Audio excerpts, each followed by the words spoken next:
জুলাই গণঅভ্যুত্থানকে পরিকল্পিত ও সফলভাবে বিতর্কিত করা হয়েছে বলে মন্তব্য করেছেন সমাজ কল্যাণ প্রতিমন্ত্রী ফারজানা শারমিন।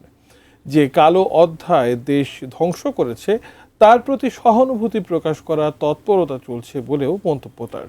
আয়োজনে debate for democracy chairman Hasan Ahmed Chowdhury Kiran বলেন, মুক্তিযুদ্ধ ও জুলাই অভ্যুত্থানের শহীদরা ইতিহাসের মহানায়ক।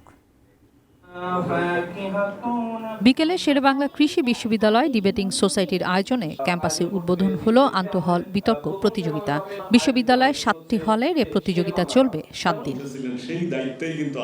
উদ্বোধনী আয়োজনে অতিথি debate for democracy chairman Hasan Ahmed Chowdhury Kiran বলেন, বিতর্ক গণতন্ত্র আর বৈষম্যহীন সমাজ গঠনের মূল চালিকা শক্তি।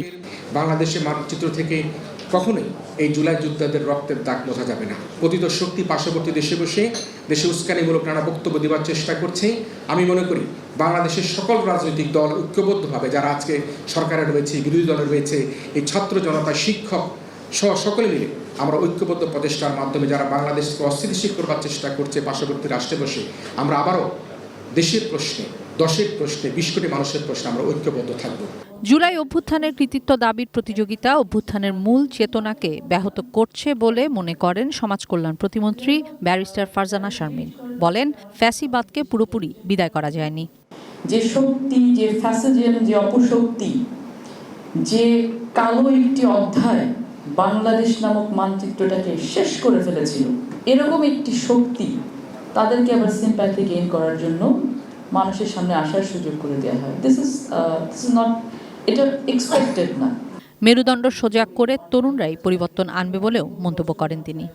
কোনো ধরনের মব, কোনো ধরনের ভায়োলেন্স, এগুলো কিন্তু বাংলাদেশে পরিবর্তন আনতে পারবে না। আমরা যারা অশ্লীল বাক্য উচ্চারণ করি মাইক্রোফোন হাতে নিয়ে, তারা প্রত্যেকে একবার যেন চোখ বন্ধ করে চিন্তা করি যে এই শব্দটি আমি আমার বাবা বা মার সামনে উচ্চারণ করতে পারবো কিনা। এখন এগুলো স্টাইল হয়ে গেছে। বেয়াদবি করলে এটাকে স্মার্টনেস বলা হয়।